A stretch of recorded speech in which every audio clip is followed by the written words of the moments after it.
Like if you found the video valuable. The town of Greystone was a place people forgot existed. Its cobbled streets were faded, its lamps dim, and its people moved like shadows through the mist. At the very edge of the town square stood a shop with no sign, only a window filled with clocks. Pendulums swayed, gears ticked, and the sound of time echoed endlessly within. Few dared to enter, for the shopkeeper was stranger than the shop itself.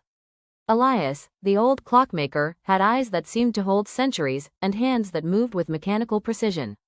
They said he could repair any clock, no matter how broken. But they also whispered, his clocks didn't just measure time. They controlled it. One rain-soaked evening, a traveler named Corin stumbled into the shop. His cloak was tattered, his face gaunt, and grief weighed down his shoulders. The bell above the door gave a hollow chime as he entered. Elias looked up from a grandfather clock, his voice steady as a pendulum. You've come not for repairs. You've come for answers. Corin froze. How could you know? Elias only gestured to the clocks around them. Time speaks, if you listen. With trembling hands, Corin pulled a locket from his pocket, opening it to reveal a tiny portrait of a young woman.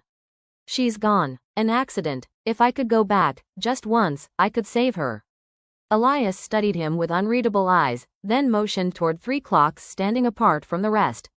Each was unlike the others, crafted with impossible detail, their pendulums glowing faintly.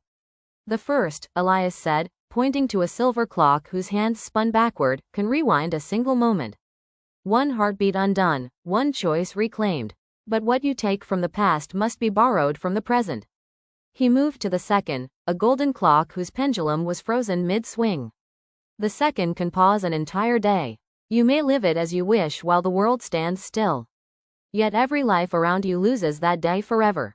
Finally, he placed a hand on the third, an obsidian clock with hands that stretched beyond its face. The third allows a glimpse of your future. You may see the path ahead, but knowing it may bind you to it.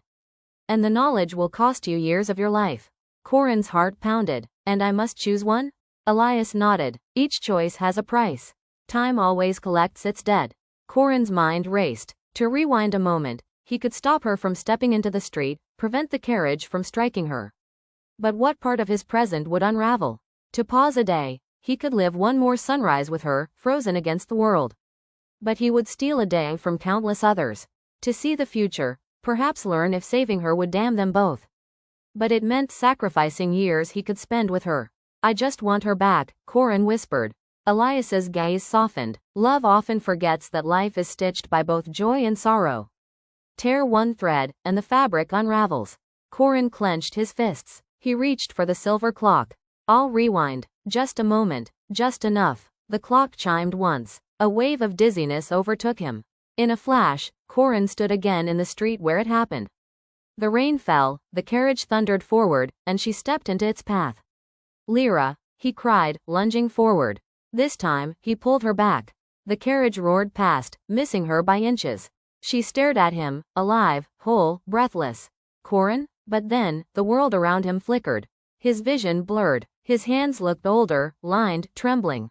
In saving her, he had surrendered years of his own life.